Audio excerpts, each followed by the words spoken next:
Salut à tous, c'est Nat. Aujourd'hui on se retrouve pour une nouvelle vidéo. Dans cette vidéo je vais être accompagné de Roman de la chaîne Ecom French Touch. Salut à toi. Salut Nat, merci de me recevoir. Donc on va parler aujourd'hui de tunnel de vente parce que Roman ici présent est expert dans tout ce qui est tunnel de vente. Et du coup on va voir comment on va pouvoir adapter les tunnels de vente pour les boutiques en dropshipping. Alors déjà, est-ce que tu peux expliquer rapidement ce que c'est pour toi un tunnel de vente? Ok, bien sûr. Donc déjà vous savez tous ce qu'est une boutique e-commerce. Donc une boutique e-commerce, par exemple, vous allez sur le site de la Fnac, vous avez plein de produits, vous vous baladez, vous avez plusieurs pages, donc pas mal d'informations. Mais le problème d'une boutique finalement, c'est qu'on peut perdre le client. Il peut se balader, il va pas forcément là où on veut, bref, il peut être très vite distrait. L'avantage d'un tunnel de vente finalement, c'est que lorsque vous faites rentrer un client dans un tunnel de vente, normalement, la seule option de sortie, c'est l'achat ou le non-achat. C'est pas, voilà, il va pas se perdre sur le site. Donc en fait, c'est un tunnel de vente, c'est une série d'étapes pour amener le client à dépenser son argent dans le produit que vous voulez vendre, tout simplement. Donc ça va se matérialiser par une page avec pas mal de texte, avec pas mal de vidéos, où la personne va descendre, donc il y aura tout sur une page, pas de bouton pour sortir, si ce n'est quitter le site ou acheter. C'est aussi simple que ça. Ok, donc si vous suivez un petit peu mes vidéos, vous savez que moi j'utilise Shopify pour mes boutiques en dropshipping.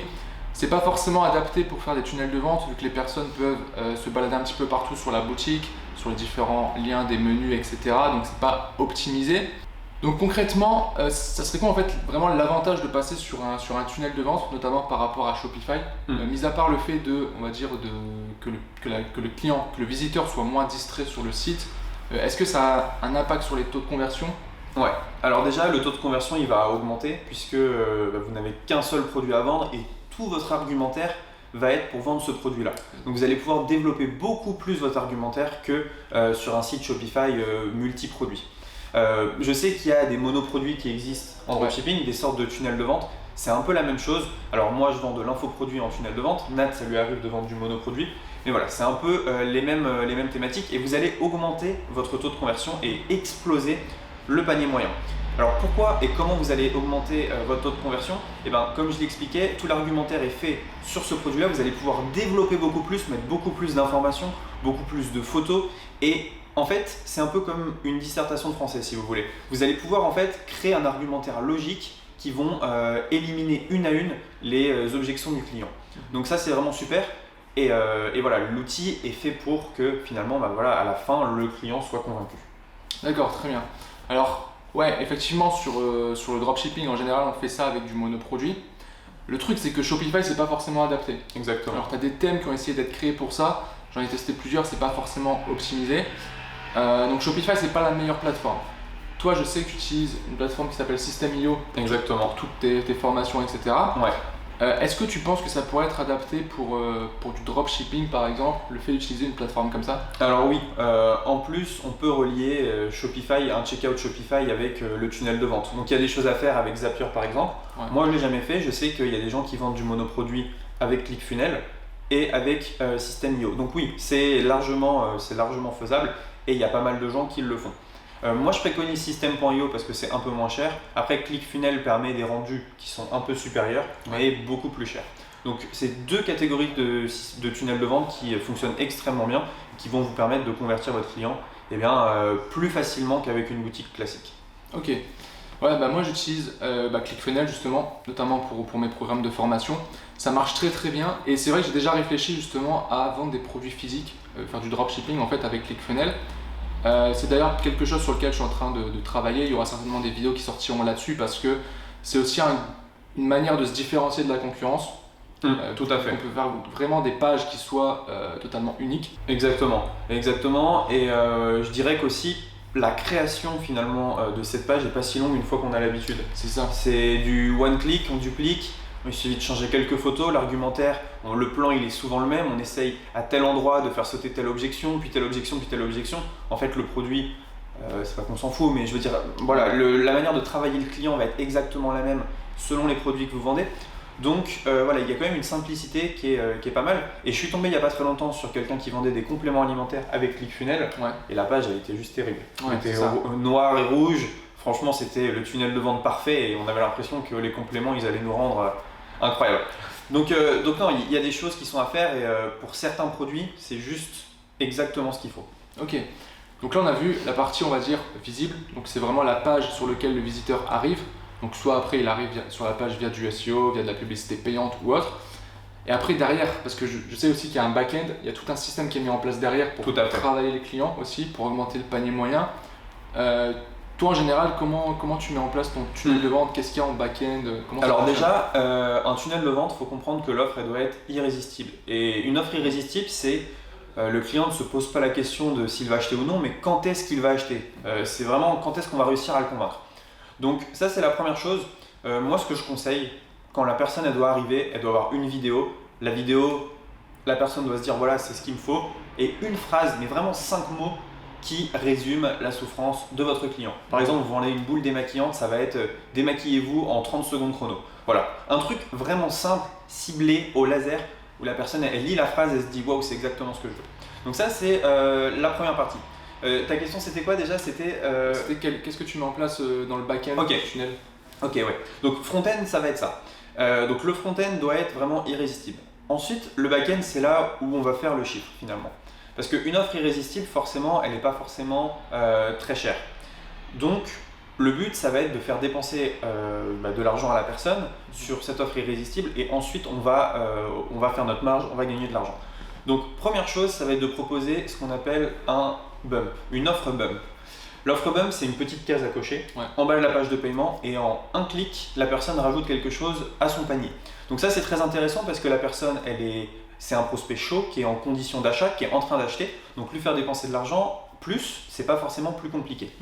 Donc là, souvent ce qu'on fait nous, c'est qu'on propose un bump qui est 3 à 4 fois plus cher que le produit initial, avec une belle promesse. Donc on vend un produit à 7, le bump il va être à 37. Donc déjà vous voyez qu'on change de dimension. D'une vente à 7, on passe à une vente à quasiment 45 euros. Après ça, on va partir dans un système d'upsell. Et là, les upsells, il va falloir être très intelligent. Il va falloir là aussi faire des offres irrésistibles qui soient complémentaires à votre offre irrésistible. Par exemple, vous vendez, je sais pas moi, il n'y a pas longtemps, c'était une formation sur YouTube. Eh bien, l'upsell, ça va être un logiciel pour optimiser vos vidéos sur YouTube. Donc la personne, elle veut se lancer sur YouTube, elle a tout ce qu'il faut, mais elle sait qu'elle peut optimiser, donc elle va partir sur un logiciel. Ensuite, on veut lui mettre un downsell. Tu n'as pas pris ce logiciel-là, ok, je te le mets, mais avec ça, je te rajoute autre chose. Donc offre encore plus irrésistible. Et ensuite, on repart sur un upsell, downsell.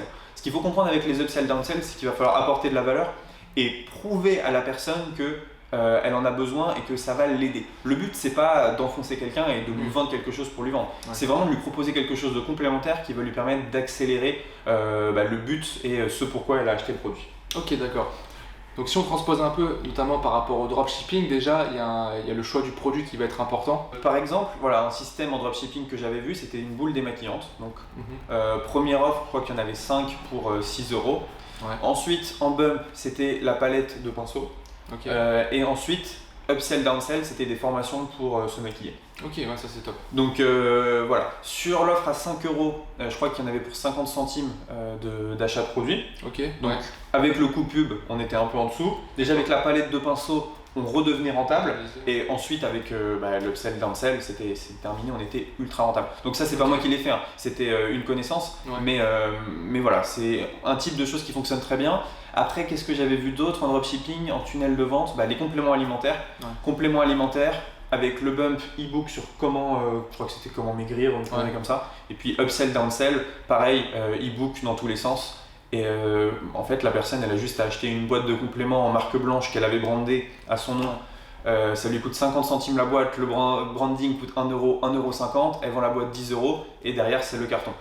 C'est ça. Donc voilà, c'est des sortes de méthodes que vous pouvez mettre en place. C'est ça, en fait, on joue vraiment sur une barrière à l'entrée qui est faible, vendre un produit vraiment très peu cher pour qu'on ait un maximum de clients qui achètent tout simplement, et après augmenter la valeur avec tout le tunnel qui s'ensuit, les upsells, etc.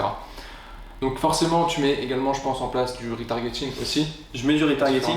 Alors, je vais juste revenir sur ce que tu as dit avant sur la barrière d'entrée. Ça, c'est une stratégie du tunnel de vente. Il y a aussi la stratégie du tunnel de vente de dire voilà, je vais mettre toute ma puissance sur un produit, je vais le vendre très très cher. Mais du coup, pas de bump, pas d'upsell, vraiment le produit est unique et je vous offre une opportunité unique. Ça, il y a des gens qui le font aussi. Moi, je ne sais pas faire. Le produit cher en tunnel de vente, j'ai jamais réussi. Donc je préfère la deuxième offre, mais voilà, c'était juste un petit truc comme ça. Sinon, pour augmenter la récurrence d'achat, oui, bien sûr, du retargeting. Donc, il y a des pixels Google et Facebook sur chaque étape de mon tunnel. Ouais. Si la personne est juste visiteur, elle va avoir telle pub. Si la personne est allée sur le checkout, elle va avoir telle pub. Si elle a acheté mais qu'elle n'a pas acheté les upsells, ben, je vais lui faire de la pub pour les upsells, etc. Donc, il y a plein de publicités comme ça qui sont mises en place. Et bien sûr, je vais faire de la publicité sur tous mes autres produits à toutes les personnes qui ont visité tous mes tunnels. Ok, ça c'est super important. Ouais. Ce qui est intéressant, c'est que tu peux bien segmenter en fonction des étapes. Donc tu sais quel client à quelle étape il est et tu peux vraiment le cibler précisément par rapport à là où il s'est arrêté en fait dans le tunnel. Complètement. Donc ça c'est intéressant. Ce qu'on peut pas forcément faire avec Shopify. Shopify en fait on peut juste faire soit cibler les personnes qui ont vu le produit ou les personnes qui ont ajouté au panier. Après on est assez limité. Voilà, je vous assure que lorsque le prospect il est intéressé par le produit, il n'a pas forcément acheté, mais il vous voit sur Facebook, sur Google et partout, forcément à la fin il va se mettre à acheter. Et ce qui est très intéressant avec le retargeting, c'est qu'il ne faut pas lâcher. Ce qu'on remarque nous quand on lance un nouveau produit et qu'on lance du retargeting, c'est que sur les 2-3 premiers jours, on n'est pas rentable. On n'est pas rentable parce que les gens ne nous ont pas encore vu assez. Et en fait, plus la durée du retargeting augmente, plus on commence à être de plus en plus rentable et à faire de plus en plus de ventes.